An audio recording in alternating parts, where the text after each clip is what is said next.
Hello friends, हाय, मेरा नाम है रॉथर जेलिस इज माय नेम। एग्जैक्टली आज मैं यहाँ पर जेक के बारे में आपको बताने के लिए हूँ। बहुत सारे लोग जानना चाहते हैं। मैं चाहता हूँ इस वीडियो को मैं एक या दो वीडियो के सेगमेंट में ख़त्म कर दूँ। जेक, जिसको मैं जेक के नाम से बताता हूँ, असल में उसका नाम रोशन पालीवाल है। गणेश चतुर्थी के दिन पैदा हुआ था तो लोग इसको गणेश गणेश करके बुलाने लगे और यही हुआ। जब वो बड़ा हुआ तो एग्जैक्टली उसका नाम हो गया गणेश पालीवाल और यही उसके आधार कार्ड में भी मेंशन है। कुछ चीज़ें एक प्राइवेट होती हैं तो आई वांट कि there should not be reveal, वो चीज़ें रिवील नहीं होना चाहिए। लेकिन जो मैं आपको बता सकता हूँ एग्जैक्टली वो मैं बताना चाहूँगा। गणेश के साथ एक एक्सीडेंट हुआ था, आप उसे हादसा बोल सकते हैं। 2014 में जब ये अपनी घर की छत पर था तो वहाँ पर हाई वोल्टेज लाइन थी जिससे उसको करंट लगा, एग्जैक्टली यहाँ जैसा आप देख सकते हैं। और ये करंट लगने के बाद वो डायरेक्ट छत से नीचे गिरा, ज़मीन पे गिरा। गिरने की वजह से एग्जैक्टली उसके सर में चोट आई और सर में चोट आने के बाद स्लोली वो कहीं ना कहीं मानसिक रूप से ग्रस्त हो गया, ये थोड़ा सा मेंटल हो गया। अब वो कल्चर नहीं मिला या आप एग्जैक्टली करें घर के बाहर निकल गया तो फिर वो पूरी तरीके से मेंटली हो गया। 2015 के बाद एग्जैक्टली उनके मॉम डैड का ये कहना था कि उस एक्सीडेंट के बाद अक्सर वो 2 दिन के लिए 4 दिन के लिए घर से बाहर जाया करता था। लोग उसे खाना दे दिया करते थे और समथिंग लाइक दैट, और वो आ भी जाया करता था। लेकिन 2015 में एक्सीडेंट और हुआ कि वो वहाँ से चला गया घर से और फिर आया नहीं। लेकिन फैमिली वालों ने भी इसकी कोई FIR रिपोर्ट दर्ज नहीं की। The one question arising in my mind again, क्यों नहीं की? आपके दिमाग में भी यही सवाल उठ रहा होगा। ये मेरे दिमाग में भी था। जब उनसे पूछा गया एग्जैक्टली तो उन्होंने बताया कि हमने ये FIR इसलिए नहीं की क्योंकि वो अक्सर आ जाया करता था, लेकिन 15 के बाद वो नहीं आया। और ये जो 15 के बाद जो 4 साल उसके रहे हैं, यही सबसे टफ रहे होंगे। और एग्जैक्टली इन चीज़ों का जवाब तो सिर्फ और सिर्फ गणेश पालीवाल ही दे सकता है।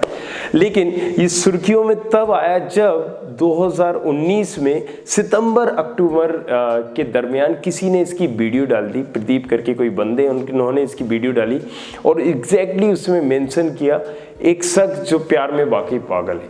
लोगों ने इस लाइन को इमोशनली अपने उससे अटैच कर लिया और वो वीडियो धड़ाधड़ शेयर किया जाने लगा सोशल मीडिया पे, टिकटॉक पे, और वो वायरल हो गया। ट्विस्ट जब आया जब यहाँ पर एक और बंदे जिनका नाम एग्जैक्टली मैं लूंगा पवन है, उनके साथ इनकी ड्यूट आई। ड्यूट आने के बाद तो वो चीज़ और वायरल हुई और लाखों लोगों का इमोशनल उससे जुड़ गया। इस इमोशंस के जुड़ने की वजह भी ये थी क्योंकि लोगों को लगा कि ये पवन इतना क्यूट था, इतना हैंडसम था और ये प्यार की वजह से ऐसा हो गया। कुछ लोगों ने गर्ल्स को भी गलत बताया, कुछ लोगों ने ये भी कहा लड़कियां होती ऐसा है, बेवफा और समथिंग लाइक दैट, बहुत सारी स्टोरी हुई। और वहाँ पर चर्चाएं होने लगी कि प्यार में इंसान किस तरीके से कैसे क्या तब्दील हो गया। एग्जैक्टली पवन से भी मेरी 1 घंटे बात हुई, 1.5 घंटे बात हुई और मैंने पवन से भी जब बहुत सारी रियलिटी जानी। पवन की वीडियो उसके किसी फ्रेंड ने ड्यूट की थी, एग्जैक्टली जो बताया गया है। और वो पवन भी एग्जैक्टली आपको लाइव आएगा, वो बताएगा कि क्या हुआ। आप स्क्रीन पे देख सकते हो, ये पवन है। वो क्या कह रहा है अब जरा सुनिए। Hello guys, I am Pavan Nohar Srivastava. Actually पिछले कुछ दिनों से इंटरनेट पे एक वीडियो बहुत ज़्यादा वायरल हो रही है, लाइक FB, इंस्टा, टिकटॉक, हर तरफ, जिसके अंदर मुझे एक इंसान के साथ जोड़ के काफ़ी ज़्यादा दिखाया जा रहा है जिनकी दिमागी हालत उतनी सही नहीं है। उनका नाम है मिस्टर गणेश पालीवाल, जो कि मध्य प्रदेश के रहने वाले हैं। और मैं आप लोग को बता दूं कि वो और मैं पूरी तरीके से अलग अलग इंसान हैं। हालांकि हमारी शक्लें बहुत ज़्यादा मिलती थी, शायद इसी वजह से ये कन्फ्यूजन बहुत ज़्यादा क्रिएट हुआ। बट एक्चुअली ये वीडियो वायरल होने की वजह से मुझे और मेरे फ्रेंड्स को बहुत ज़्यादा मुश्किल हुई। हम तक बहुत ज़्यादा लोगों ने कांटेक्ट किया, हमने सबको सच बताने की कोशिश की।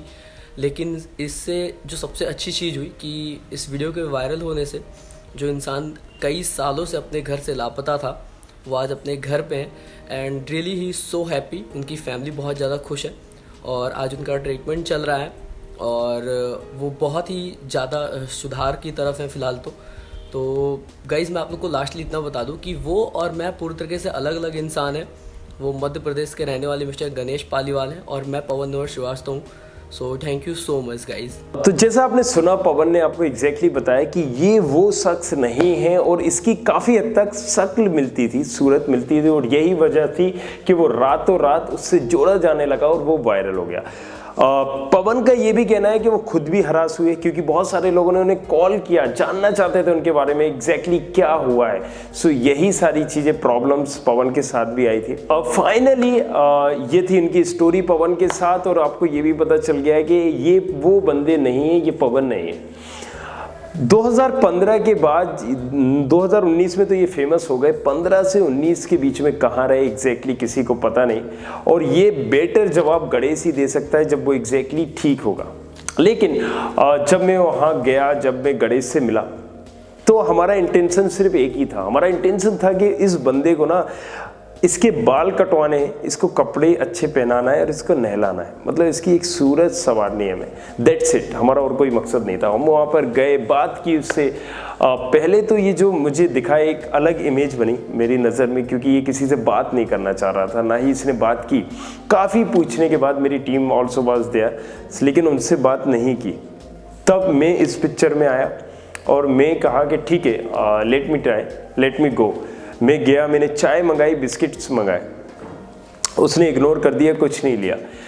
लेकिन जब हम उसके साथ चाय पीने लगे और मैंने उसको ऑफ़र की, तो उसने चाय ली और बिस्किट्स ली। फिर मैंने उसको बहुत सारी चीज़ें स्लोली मुझे पता था कि ऐसे लोगों को कैसे ट्रीट करना है, क्योंकि मैं भी कहीं ना कहीं इस सिचुएशन से निकला था। सो फाइनली मैंने उसको चीज़ों को उससे बिल्कुल बच्चों जैसा एक बिहेव किया, और उसको कार्टून दिखाए, मूवी दिखाए, अपने उसको बताया एग्जैक्टली कि देखो आप, बाल आपके कितने बड़े हैं यार, इनको कटवाना चाहिए। और ट्रस्ट मी, जो मुझे पहला क्लू मिला ना, कि वो ये समझ पा रहा था कि yes I am not looking good, yes मेरे बाल बड़े हैं, यस मुझे इसकी ज़रूरत है, बाल की कटिंग की ज़रूरत है, मुझे नहाने की ज़रूरत है। जब मैं ये समझ आ रहा था, तब मेरे दिमाग में ये ख्याल आया कि ये बंदा ना समझ पा रहा है, ये बंदा कैच कर पा रहा है, ये बंदा हिंसक नहीं है, क्योंकि 2 घंटे मुझे ऑलरेडी हो चुके थे वहाँ पर। तब मैंने ये माइंड बनाया कि इसको ले जाके इसका ट्रीटमेंट किया जा सकता है और इसको सही किया जा सकता है, और यही हुआ भी। फिर फाइनली हमने जैसे तैसे उसको रेडी किया। हालांकि वो स्मोक करता है और चाय भी पीता है। सो उसने पहला वर्ड जो मुझसे पूछा, वो पूछा माचिस एग्जैक्टली। मैंने कहा माचिस तो नहीं है, चलो लेके आते हैं। और ही वॉज विथ मी, और हम लोग गए, दुकान गए, माचिस लेके आए, चाय भी हमने पी। अब वो थोड़ा सा फ्रेंडली हुआ, मतलब वो कुछ ना कुछ मुझसे बोल रहा था, एग्जैक्टली मैं समझ नहीं पा रहा था, लेकिन ही वाज आस्किंग सब। फिर ही सेड दैट चलो बेंच पे बैठते। So this was the word he said to me clearly, और बिकॉज ऑफ दिस मैं समझ गया था कि यार ये बंदा ना, इस बंदे में सेंस है और इसको सही किया जा सकता। बस वो टाइम था। फिर मैंने उसके साथ बिल्कुल फ्रेंडली हुआ, मैंने उसको नहलाने के लिए एक्ट किया, मैं खुद भी एक्ट किया नहाने का, और यहाँ से हम फिर बाल कटवाने के लिए ले गए। वो आपने सारे वीडियो देखे होंगे, जैसे आप यहाँ भी देख सकते हो स्क्रीन पे, बाल वगैरह इसके कटाए, नहलाने के बाद, बाल कटवाने के बाद व्हाट नेक्स्ट। अब हम इसको कहीं ना कहीं राज़ी करना था ले जाने के लिए, और हमने वही ट्रिक अपनाई और उसको राज़ी किया कि हम उसका इलाज करवाते हैं, हम ट्रीटमेंट करते हैं।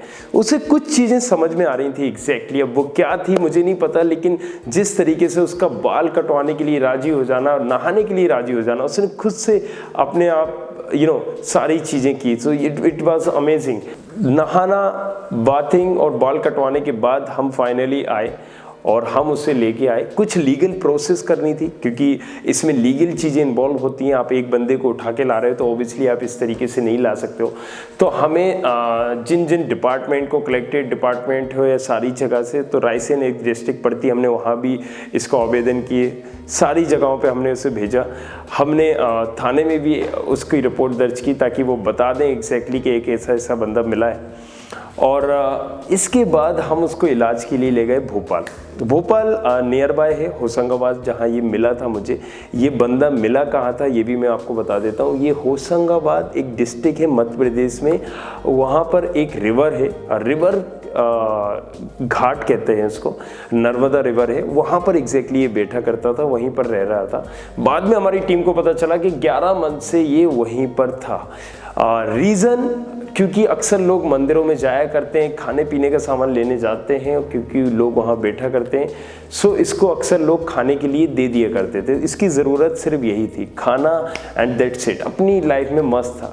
सो आप भी बहुत कुछ उससे सीख सकते हैं कि ऐसा बंदा जो बहुत कुछ लाइफ में खो सका हो। मुझे नहीं पता कि वो प्यार में पागल हुआ था या नहीं हुआ था, लेकिन आपको भी नहीं पता। लेकिन आप जरा सोच के देखिए, एक बंदा जिसके पास कुछ नहीं है लेकिन he was happy with their life, और यही चीज़ हमें भी इस बारे में सोचनी चाहिए।